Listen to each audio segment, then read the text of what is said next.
All right, everyone. Welcome to class, seminar 9. We are honored here to have a renowned, IT cybersecurity expert here. I'll give you his bio. Albert Well has 30 plus years of leading teams to better cybersecurity. He has extensive experience in the techniques that the hackers use and identifies the probability and impact risk that have enabled them to exploit their business. Albert is a service-disabled veteran of the U.S. Navy, an international award-winning author, public speaker, and is frequently interviewed about cybersecurity issues internationally. Today, Albert is an advisory board member with Pittsburgh Technical College and EC Council University. Albert has also participated in the red teaming events for Hack the Pentagon and Hack the Air Force. Albert's book, #Hacked, is geared to help you in your cybersecurity journey. His second book, #Hack2, was written along with 12 additional cybersecurity professionals and became a #1 international bestseller in 12 hours. Today, Albert is here to talk about crypto mining. Uh, Ladies and gentlemen, well, before I bring Albert on and make him host, I'll let you know that Albert, he has been a guest speaker for me, assisting quite a few of my courses in the past. And I gotta admit, I mean, I'm not just saying this, but I learn something every time Albert comes to present. So take that for its worth. There's always something you can learn. You may call yourself or think you're subject matter experts, but there's always someone out there who, have something more that some knowledge you can gain from that. And I appreciate Albert taking time to present. So I'm going to go ahead and make you the host, Albert, so you can access your slides. So you are now in Perfect. host mode. Are there Thank any you. questions, everyone? Oh, Sean says, welcome to our guest speaker and thank you for your service. It was my pleasure, and I'd do it again in a heartbeat. All right, it's all yours, Albert. Okay, let me get the show on the road. I'm warming up my vacuum tubes over here. Just a little pun intended there.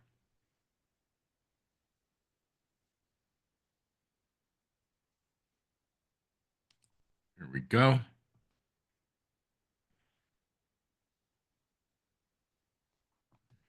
Well, good evening, everyone. And thank you, Arnold, for inviting me to teach yet another Purdue Global class. This is a combined class, and I'll tell you what, 22 people, well, 21 people. I don't know. Where did the other class go? The other class starts at 8, Oh, they're going to watch the replay. Got right, it. exactly. Well, good for them. Well, some I of don't them. mind replays, but I always find that coming and attending a class in person always seems to give you more energy and more influence and insight as to what the speaker had to say. So, good evening. My name is Albert Whale, and I was asked to come here to talk about crypto mining, and I'll get to that. I'm musings of a recovering IT consultant. That's right. I started off in IT, but I graduated into cybersecurity. A little bit about my profile. That's my ship, USS Chicago. First day on board ship after a good overnight's rest, traveling from Pittsburgh to Manila to Subic Bay, Philippines. Someone fell asleep. That flooded the forge engine room, and the next day we had to move 13 motors off the ship. And one of the motors from World War II didn't have screw bolts in it, so we stuck clothesline on it. And you know what happens when clothesline has something heavy on it? It stretches. That motor fell. I broke 4 discs in my back, saved my leg. Adrenaline, it's a wonderful thing. But I'm completely healed.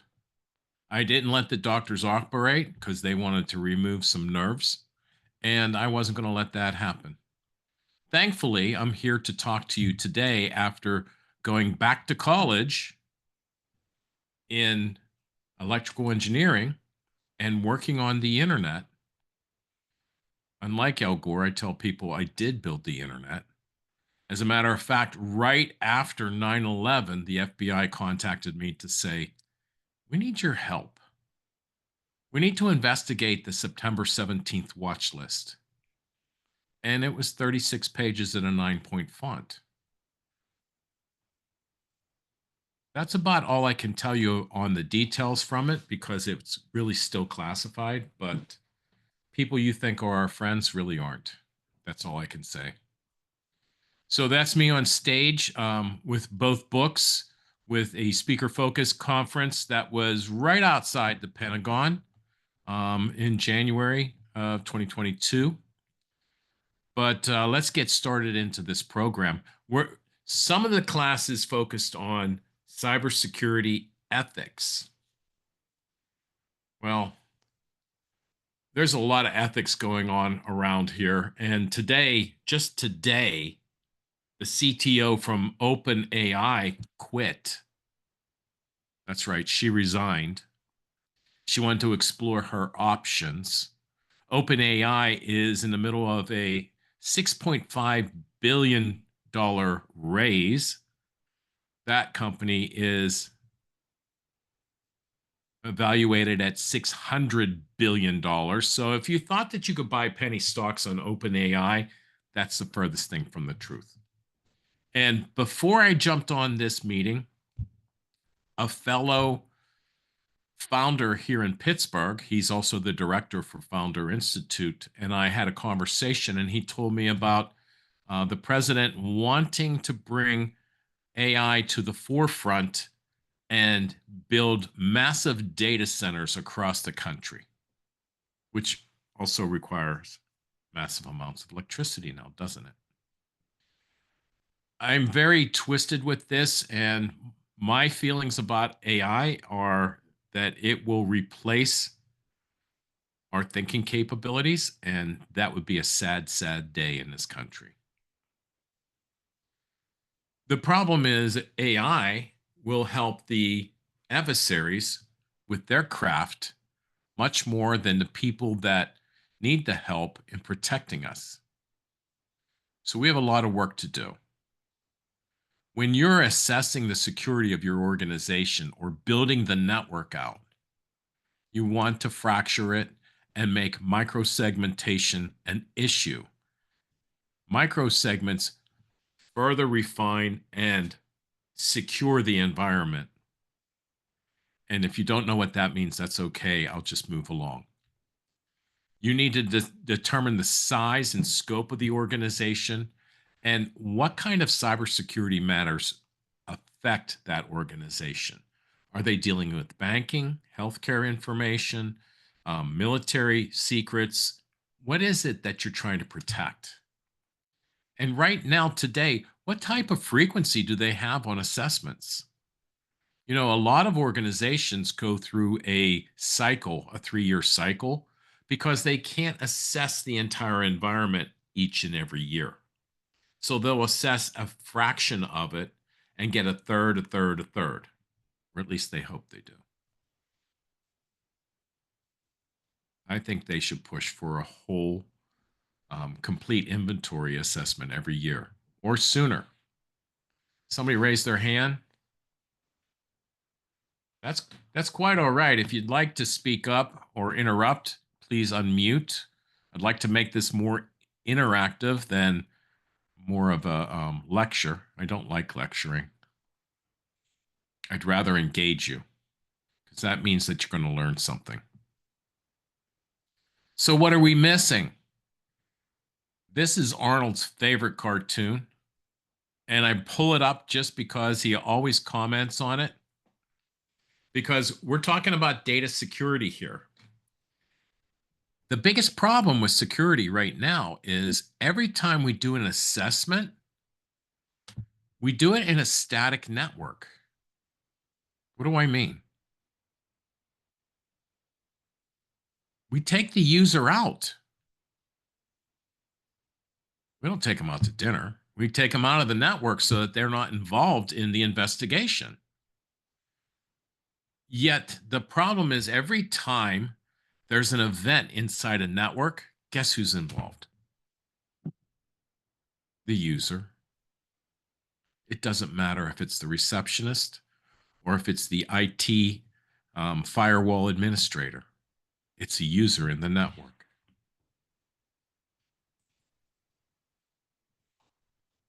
So, what do you think happens when you only get to see half of the picture?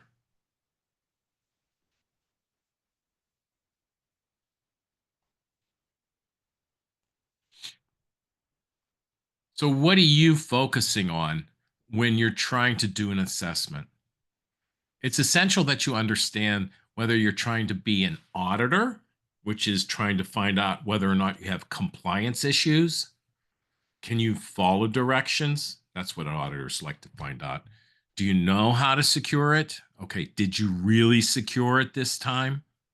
A lot of people will say that they did, and they didn't. And guess what happens?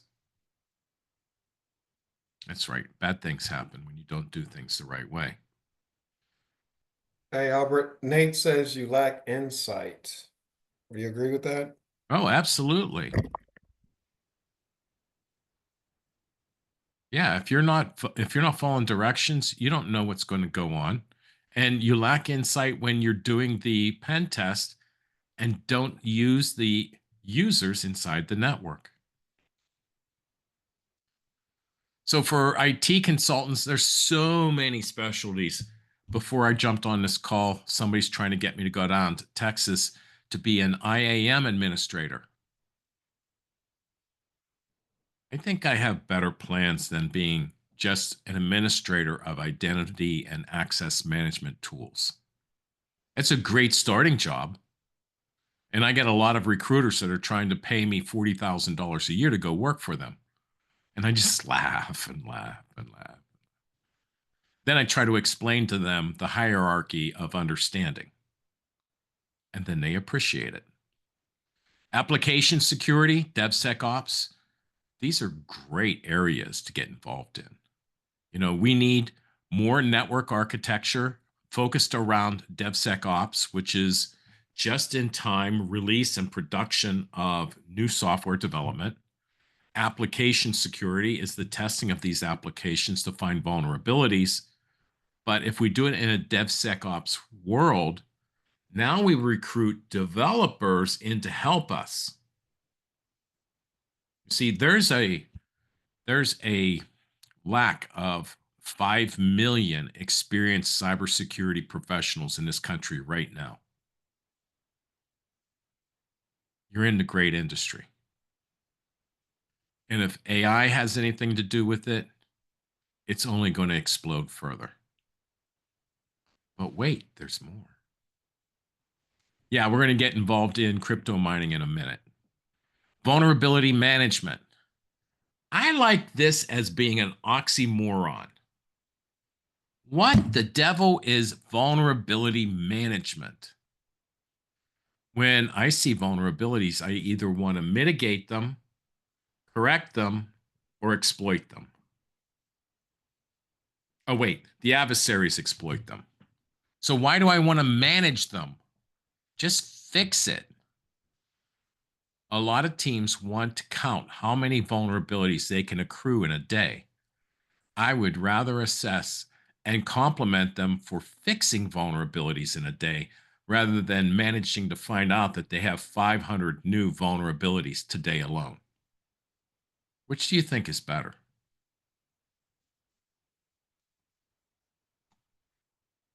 Recently, that's this year, a message on LinkedIn. Angel Beat was trying to tell me there's an event going on with all these organizations, and here's a sign up page. don't click this shit. Because even though you see zoom.us, that doesn't mean that's where it's going to direct to. I hope by now you understand that there's a hidden layer in the HTML fabric for the internet and Web 2 and 3.0 systems that direct these mouse clicks to somewhere other than where it says it's going to go. Please teach your family and friends how to be cyber safe. That's what I'm promoting now for family offices. Let's make your business cyber safe. So let's focus on the issues. Number one, we don't have enough IT professionals. Excuse me. IT alone is already overworked trying to fix vulnerabilities that they didn't create, and most of them don't understand. IT is not cybersecurity. IT builds the networks and connects devices and implements updates. They're not necessarily the people that run the tools that teach the developers how to fix problems or why their software is buggy. Some of us in the industry say the baby is ugly because developers liken what they're building as to being their child. They built that. What do you mean it's got problems? So we need to teach the developers what security is. And that's why DevSecOps is important, because now the developers fix the problems before it leaves their desktop. New exploits are found every day. Look, if we're running tools based on known exploits, and the government sponsors a database, it's called the MITRE database, to let all these tool developers research and find files and all the techniques available through a government website and database, that means that the bad guys have the same access. Let's stop calling them bad guys. We'll call them adversaries. And let's stop calling it cybersecurity. Let's call it business security. You know, I'm very proud of working in cybersecurity, but the problem is that a lot of people's heads explode when you say the word cybersecurity. But they don't have any problem talking to you about business security. So talk to them about business security and you're going to get much further. Call it business security because it is security for the business. So with these zero-day exploits, you take a known exploit, you add 3 bytes to the code, it changes the signature. Now it's no longer a known exploit. That's the easiest thing to do. First of all, it doesn't match anything in the known exploit database. Second of all, the tool actually has to see the malware or exploit on the system while it's scanning. And if it can't see that at that instant, the bad guy's got this scripted out. The adversary has this as a business. Put the file down, execute the file, remove the exploit, and start up the backdoor process. Maybe not exactly in that order, but it's so fast that it's a few clock cycles. What virus scanner is going to find it? And if that is already baked into the manufacturing process, because we buy technology from third world countries, AKA it's a red country, starts with the letter C and ends with the letter A. Any takers? 5 points to the person that gets it right. Canada?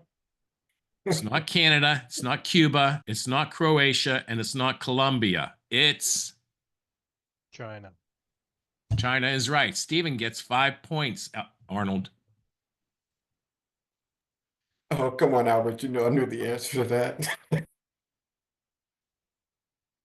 Yeah, I know, but you're the instructor. You can't get Oh, 5 points. Well, Mandy answered it correctly.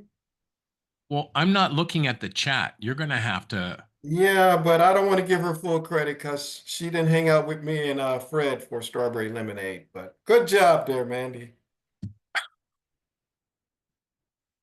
Oh, I see. Now the teacher has teacher's pets. Okay, so if we look at problems, which is the methodology we're using today, we have a reactive response for security. Oh, just do the logging for all the applications in a data lake. Then we'll scan it. Then we'll be able to find things as long as it's known things. And if it's not a known thing, then we'll put it in another file and we'll look at it again in 8 to 18 months because we'll have more known things. Is it any wonder there are so many exploits going on? You can't find what happened in a year and a half down the road and expect to fix it. So let me take you on a journey to your house. Maybe you're in your house right now.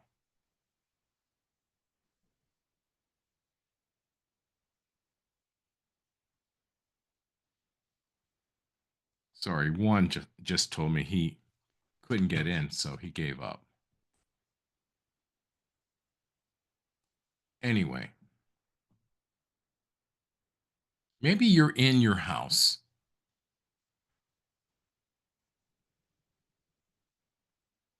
How many countries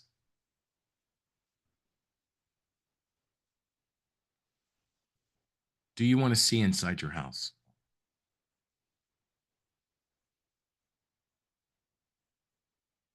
Is the door locked? Are the windows closed? You can keep the lights on. It's starting to get dark here in Pittsburgh.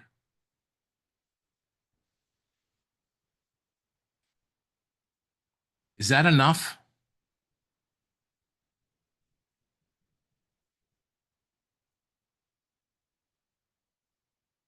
And yes, that country that built some of the products is listed right here. But because it's listed and identified, we can block it.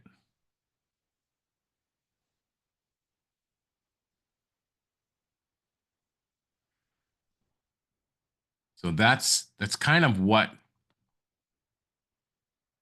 my tool does, part of it. We look at what's really going on inside the network. Because if you think that you're here alone, you're not. How many guys or gals, how many of you in the audience play games on PlayStation, Xbox, or any other video gaming platform? Raise your hand. At least 3, 4, 5. There we go. Now that's audience participation. Perfect. Well, you can expect to see at least this many. How many of you have a TV?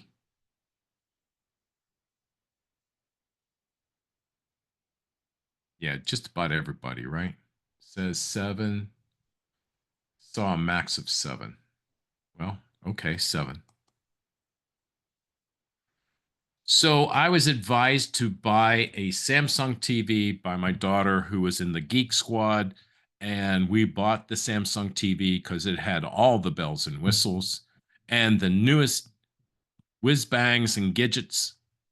I've always been a fan of Vizio, not Samsung. But as soon as I plugged it in, I found something very surprising. It came complete with a coin miner on it.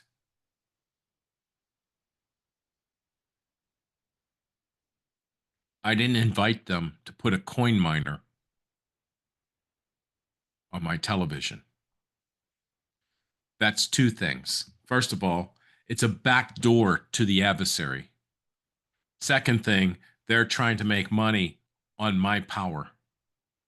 When the TV's on, the coin miner runs. and the TV's not on, it doesn't run. When it's safe, that's my product, is in the network and it's turned on, they ain't getting any coin mining from us. They're not getting a lot of other things too. All of these signatures come with their own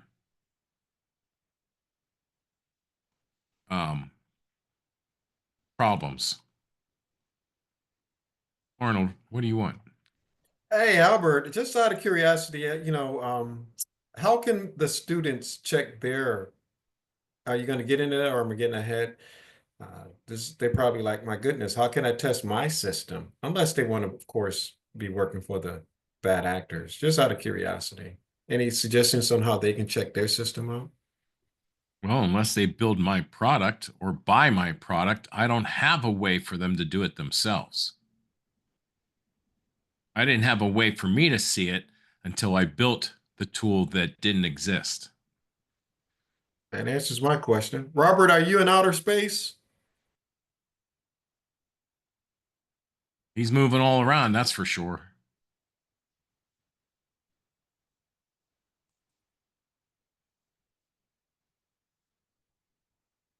I'm just going to stop his video. You're okay, Robert. Just stay there. The guys in the white coats will be by to bring you out of outer space. Don't worry. Anyway, we see a lot of other activities that you don't see with a pen test. Here's one, the .cloud network. Now, I have an iPhone and I have a .iCloud account, but it's iCloud.com. So what do you think they're trying to do? Oh, yeah, they're hiding in plain sight. 60 connection attempts to try to see if we can get out to Microsoft. Maybe the internet's down. Is the internet down? Wait, let's test and see if we can get to Microsoft. Well, why would they be doing that? Oh, the coin miner.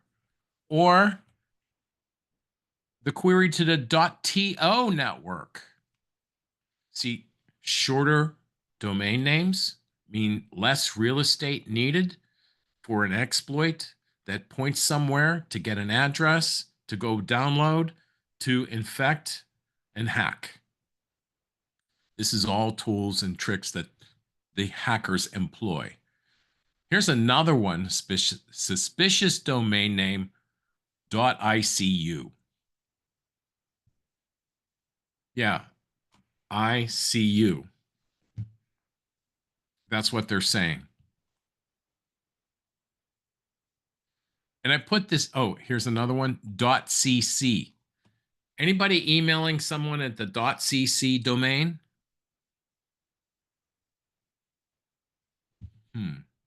.co, I understand. .cc, is that a credit card? Oh, maybe those are credit card hackers.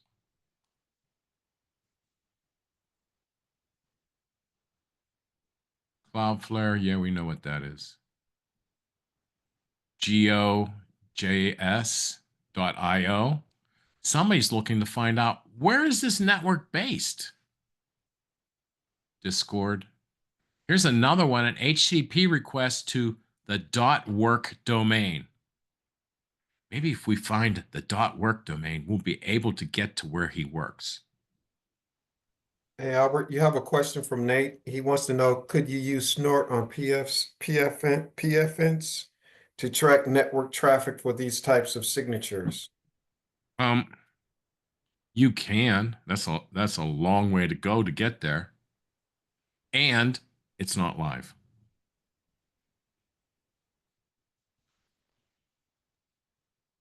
Command and control through DNS TXT queries. So somebody built DNS and they stuffed text records, which most people don't see. But if you're going to be an exploit or an adversary, you want to hide data inside the DNS domains. When you get there, pull it out with a text query. What's the next instruction? So yeah, here we are. We're moving back and forth and moving back and forth and we're moving back and forth. The problem is the IT teams are already overworked. New exploits are found every day. The time to discovery is too god awful long, and we're looking at things that happened, but that doesn't fix the issues. We need to move from being reactive to proactive. Albert, you have another question. Sean wants to know, was this all from the Samsung TV that you purchased? No, this was additionally from a young adult that also plays video games. So it's possible his computer is infected, but it doesn't matter because it's not infecting anybody else. Because I have a self-healing network with my It's Safe appliance. So in the bad old days before COVID, we had a security perimeter in the business. The firewall protected everybody in the office, and life was rosy. Or at least we wanted to believe it was. During COVID, everybody was told stay at home, work from home. Home is where the heart is, right? And they would use their computers on the internet, naked as a jaybird, no security operations center in the home, right? Arnold, do you still have a question? Oh, no, negative.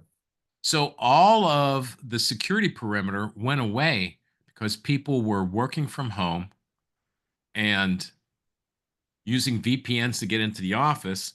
Well, the only thing that did was make it easier to get from people's personal computers into the business systems in the office.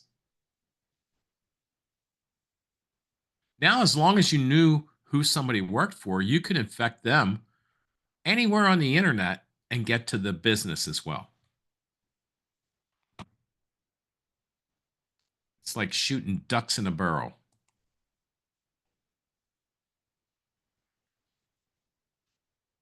Change is hard until the pain is unbearable or until you want to change. Einstein, another famous Albert, was noted for saying doing the same thing over and over and over again and expecting different results. That's the definition of insanity. I just love that because we continue to do the same things and expect different results. So with It's Safe, what we did was we took the new attack strategy that you see over here on the left, and we put another device in there, that's It's Safe, that checks the traffic coming in and going out. That's how I got the reports that you saw. Look, I haven't been a fan of the internet since they stopped teaching in schools. And I know a lot of kids think that that's the coolest thing because all they have to do is look it up on Google. But as soon as AI takes over or an electromagnetic pulse comes by and fries all the transistors, they're going to be toast. They won't have the internet. I have a zero trust model in mind that takes away the issues for the adversary and makes our networks whole again.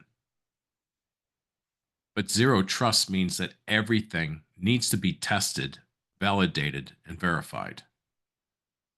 And until you do, you really don't know what you have. Because as I've shown you, the traffic inside your network you can't see.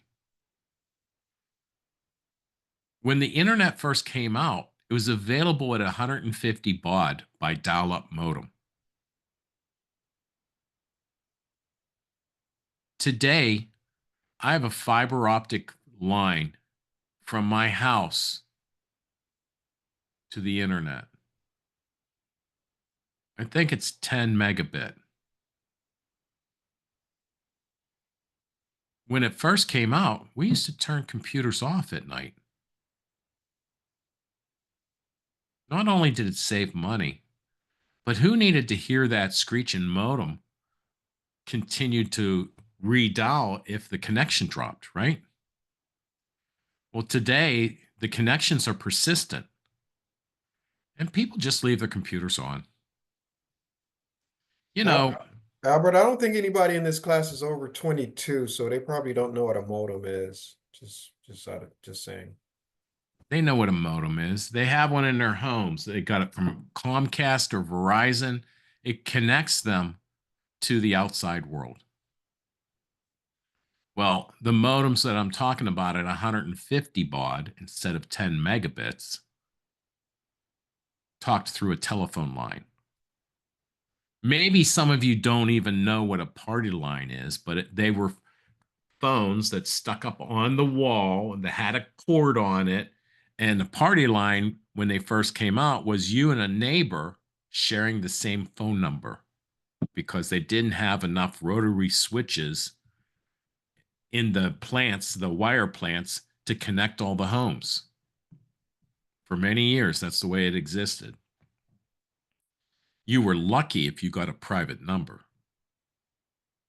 because you didn't have to share.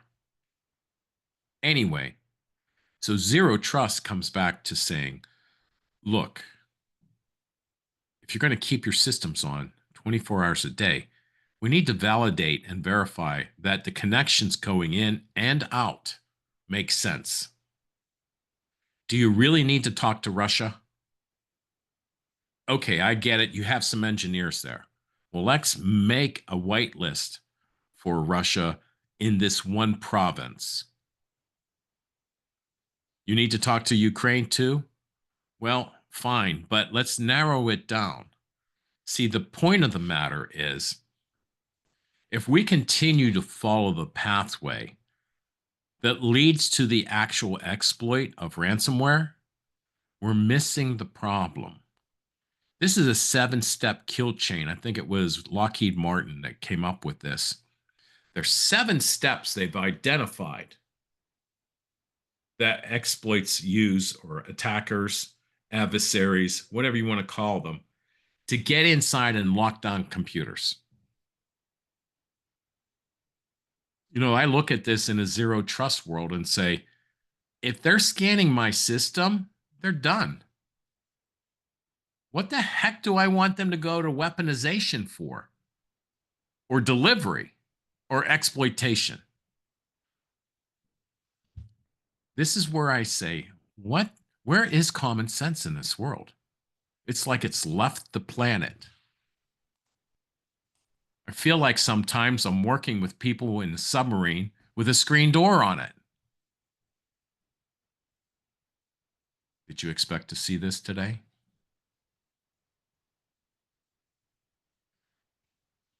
So my point is, everything is not as it seems. We're buying product from an adversary who wants our money, both on the product line, but they also want our technology, our intellectual property, and our plans for F-22 Raptors, F-35 jets, the space shuttle. They've got a duplicate of that. Aircraft carriers, they can't build them the same way we do, but they have them as well. And nuclear submarines. Oh, that's right. They breached Westinghouse 5 times. Westinghouse builds nuclear reactors. I think they have the plans already.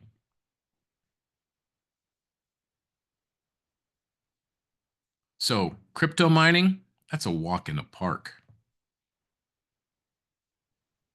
What do you have inside your network? It's about time you found out, don't you think? Unless you don't care.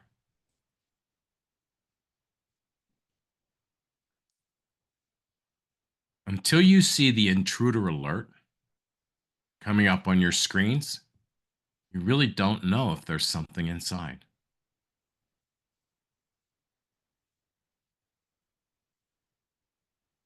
Wow, this has been a really short presentation. I wanted it to be the full hour, but you know, I need people to participate.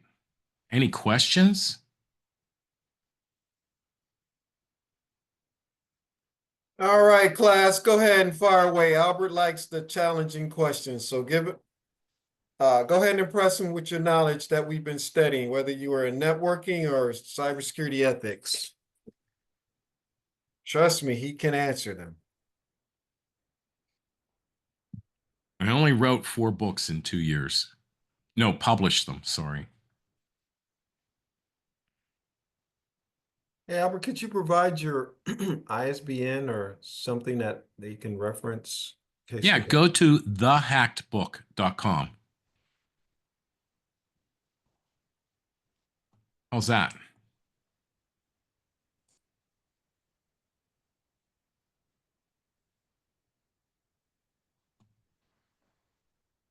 Steven, go ahead. Are there any best practices that the average user on a home network might be able to use in order to better protect their cybersecurity? Yeah, I have 10 of them listed in the hacked book. Hold on.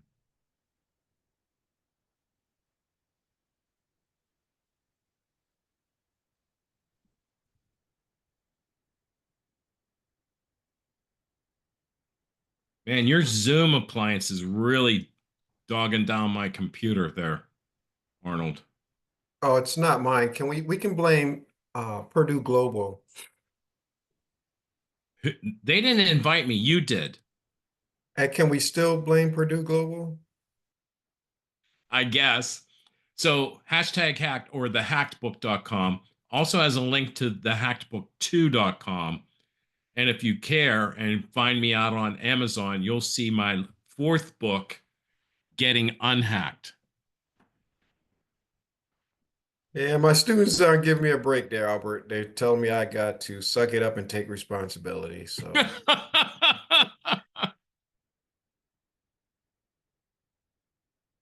Well, you know who they are, Arnold, right? yeah, it might have it might have, I took note. It might have an effect on their grade for this seminar. So Well, you never know. wait and see. I mean, they get a point for participation. They might have had 3 taken away for an aw shit, though.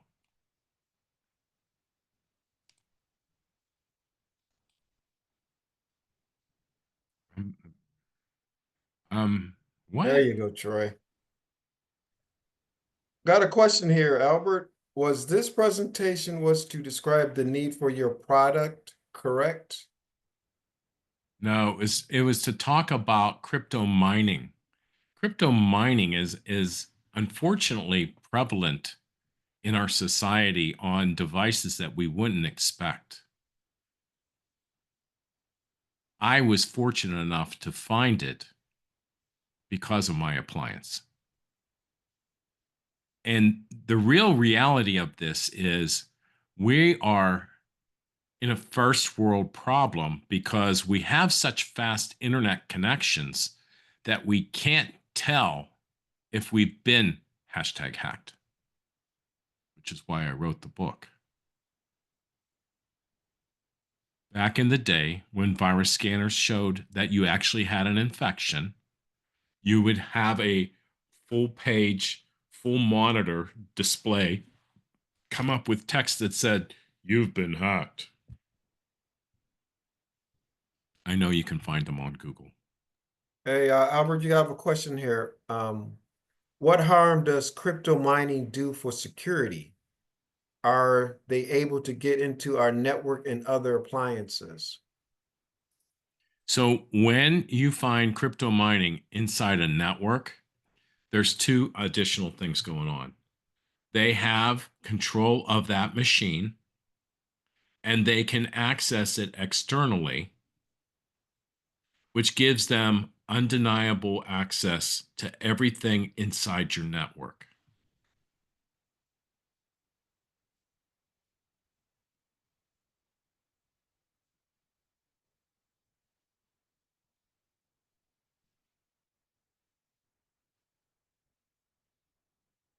Now, I have a question.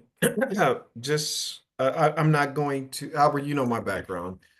There's a certain government agency that once I believe, I'm not sure if it was the networking or computer ethics, where at one time when you visited a certain intelligence community's website, it would download cookies on your system and start tracking you. And that's one of the reasons we have these uh, the process where you have to accept the cookies or not whenever you go to a webinar. You either accept or not, and of course you have limited access. So the question is, um, when you do, is it still a process where you're looking at these websites or what have you, and these crypto miners are in your system based on you accepting certain cookies or what have you and opening yourself up? Or is it something that's like already in the ROM and in the computer chips themselves, or is this something like mobile code that we need to be concerned with? Does that make sense? Yeah, it's a couple different things. Some of them are built in from the manufacturer. We find that access points have backdoors that go right back to the manufacturer, whether they have a site in the US or in their um, capital city in China. And some of them come through because people are surfing the internet and the sites that they're getting to have been breached. And they'll have images that are downloaded, like everybody sees, that have exploits built in. Now, Windows Defender doesn't stop that. Antivirus software doesn't stop that. And firewalls, for the most part, don't stop it either, because they figure if you're downloading something on your computer and it's told that it needs a resource that's somewhere else out on the internet, that you've permitted access to the internet to go get that other resource, whether it's from hackmenow.com or Facebook. That's the importance that I'm trying to stress here. Well, you got quite a few questions coming in. Are there common ports used to facilitate this backdoor access? Um, there are common core ports, but my finding is that the common ports are not the problem.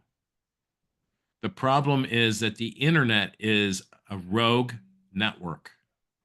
It's more like the Wild Wild West, if you've ever heard that song, or the Bowery, if you want to take your family there in New York City. It's a bad place, a very bad, bad place. There's a lot of bad things that go on the internet, is what I'm saying. A Okay. lot of it you don't get to control or understand. And I don't think you want to either. Okay. Got another question for you, Albert. What appliances year should we be worried about?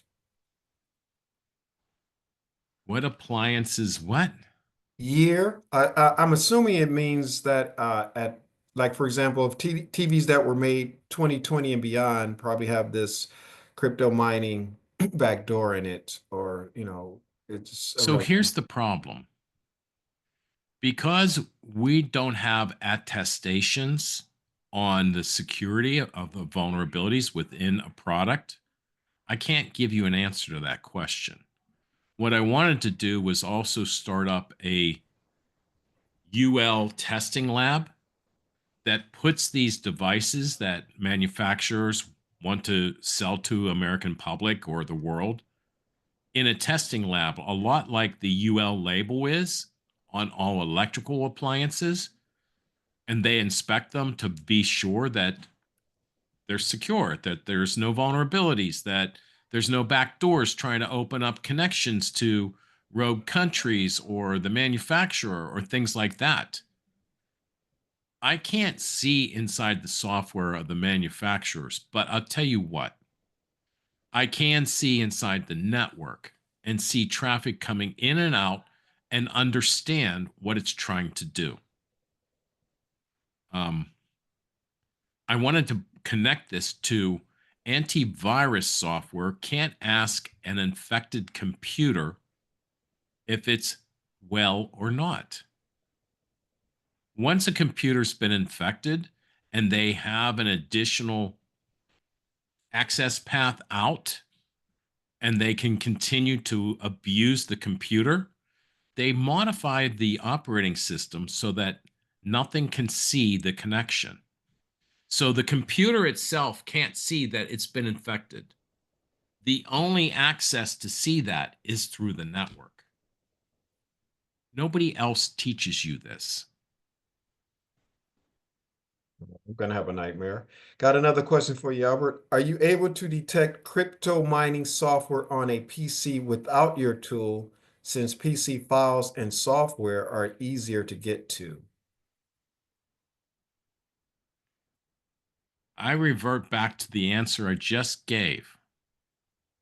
If the software and tools on your PC have been infected, you can't see it. And what would you look for? Because they're going to change the environment to cheat. That's what I would do. Oh, here's Sean asked another. a question. I want to answer this one. As a future network administrator and changing careers altogether, how involved are network administrators when it comes to cybersecurity? Not involved enough. What you should do is try to become involved in cloud-based platforms and understand the networking that's controlling access to and from the on-prem systems. That means inside the business, on premises, through to the cloud itself. Your capability as a network administrator to block out all access except from your network is working in the cybersecurity field. Now, here's another very interesting question. Is the smart security scan on my Samsung Smart TV worth using? I guess that's a competition with you there, Albert. Well, I'll tell you what, you go ahead and believe everything that you see coming out of that box from China or Japan or wherever it was.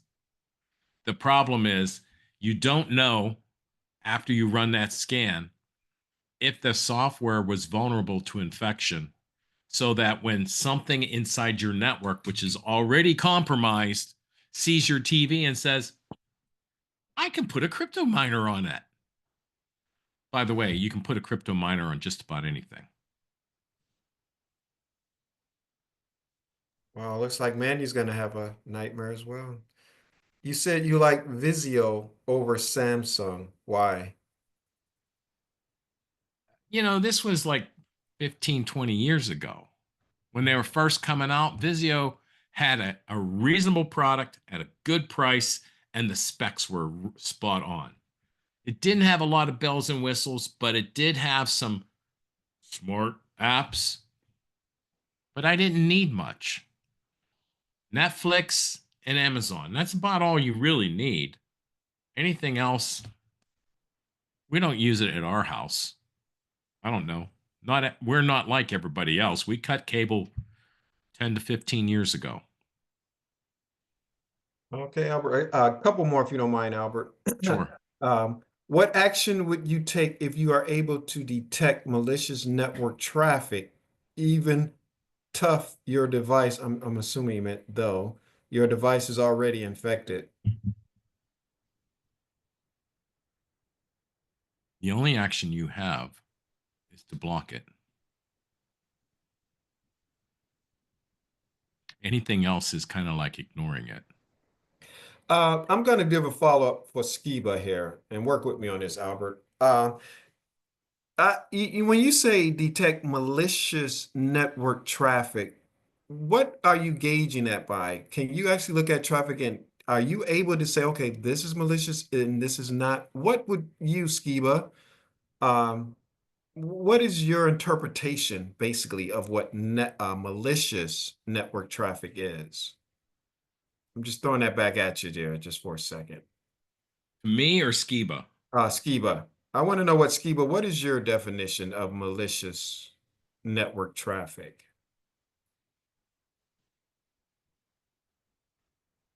I mean, I'll help you out. For example, if you got a SIM and you have a blacklisted, IP range, what have you, and you see data being transversed from a blacklisted or known bad, website or domain, then you'll assume that the traffic is malicious. Other than that, how would you determine or decipher malicious? They say anything to and from Russia or Southeast Asia blacklisted on my networks. Is that where, are you helping out your classmate there, Zach? So that's interesting. But But let me but throw a monkey wrench at you. go for it, Albert. We're going to give you capabilities on a global environment so that you can create a cloud presence in any part of the world that you want within 30 seconds. So if you're Russian and you're hacking Americans, you just stand up an AWS platform in East or West region and you're done.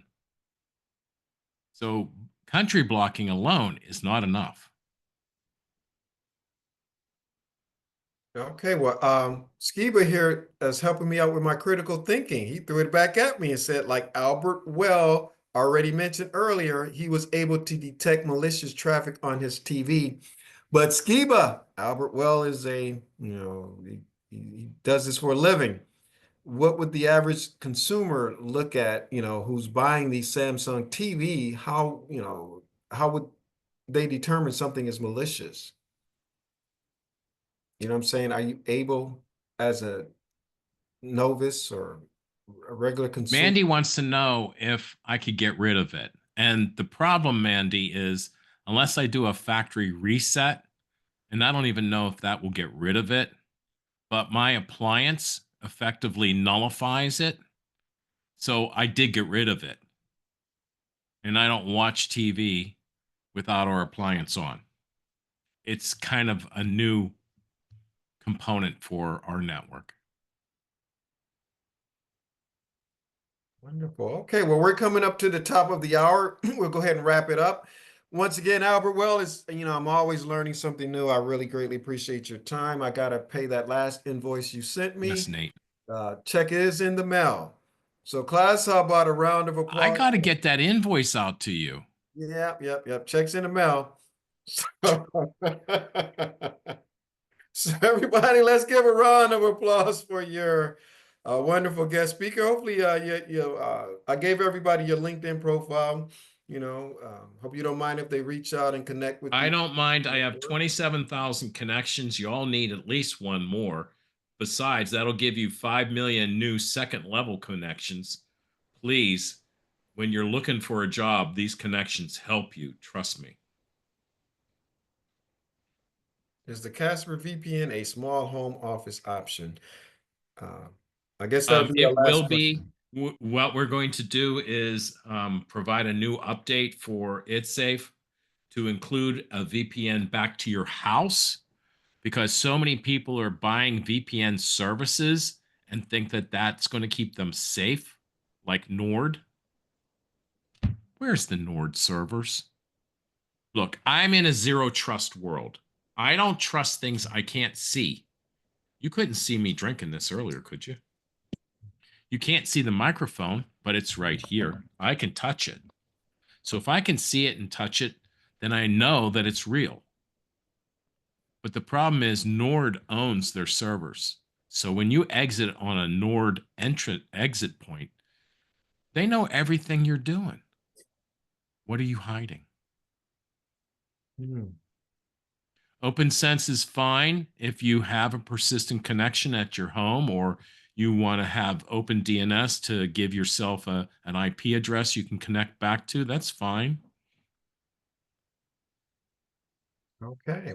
Well, that was our last question. Thanks again, everyone. And Albert, I'll be sending you the recording shortly. Thank you. Thank you. Thanks, everyone. Have a wonderful evening. You have a class to attend. Me too. See you later. All right.